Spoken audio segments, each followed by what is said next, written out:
চাকরির আশায় সকাল থেকেই ফাইল হাতে খুলনার গল্লামারীতে আনাগোনা চাকরি প্রত্যাশীদের। কেউ ঘুরছেন এক স্টল থেকে আরেক স্টলে, কেউ ব্যস্ত সিভি জমা দিতে, আবার কেউ সরাসরি কথা বলছেন নিয়োগদাতাদের সঙ্গে। ওয়ার্ল্ড ভিশন বাংলাদেশ, যুব উন্নয়ন অধিদপ্তর, CSS hope technical institute, Asia technical centre ও খুলনা শহর এরিয়া ডেভেলপমেন্টের প্রোগ্রামের যৌথ আয়োজনে মঙ্গলবার অনুষ্ঠিত হয়েছে দিনব্যাপী চাকরি মেলা। সকালে মেলার উদ্বোধন করেন খুলনা সিটি কর্পোরেশনের প্রশাসক নজরুল ইসলাম মঞ্জু। মেলায় এক ছাদের নিচে একাধিক নিয়োগদাতা প্রতিষ্ঠান। সিভি জমা দেওয়ার পাশাপাশি সরাসরি কথা বলার সুযোগ মিলছে চাকরি প্রত্যাশীদের। চাকরির সুযোগ খুঁজতে এতে অংশ নেন 7 শতাধিক চাকরি প্রত্যাশী।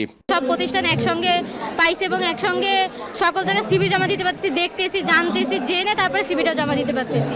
ওয়ার্ক এক্সপিরিয়েন্সটা ছাড়াও আমরা অনেক ফ্যাসিলিটি পাচ্ছি। সুযোগটা কাজে লাগিয়ে সবাই সহজভাবে চাকরিতে কিভাবে জয়েন করা যায়, এটা সবার জন্য ভালো। খুলনা এরকম একটা জব ফেয়ারের আয়োজন করছে, অসংখ্য ধন্যবাদ জেলা কর্তৃপক্ষকে। মেলায় অংশ নেয় বিভিন্ন খাতের 20টি নিয়োগকারী প্রতিষ্ঠান। তারা বলছে নিজেদের পরিচিতির সঙ্গে সরাসরি দক্ষ জনবল দেখার সুযোগ তৈরি হচ্ছে তাদের।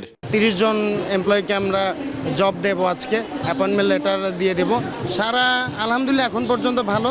টেকনিক্যাল লোকের অভাব আছে। আমরা এখান থেকে টেকনিক্যাল যে সিভিগুলো কালেক্ট করব বা জেনারেল যে সিভিগুলো কালেক্ট করব, এই থেকে শর্টিং করে আমরা এদের হয়তো 1 মান্থের ভিতর ডেকে এই যা থেকে আমরা মিনিমাম 20 থেকে 25 জন টেকনিক্যাল লোক ইন করব।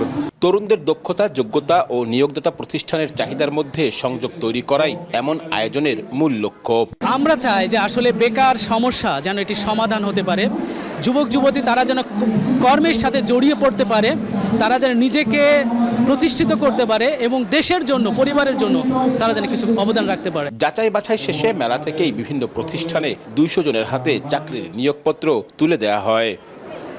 আব্দুল্লাহ আল মামুন রুবেল, সময় সংবাদ, খুলনা।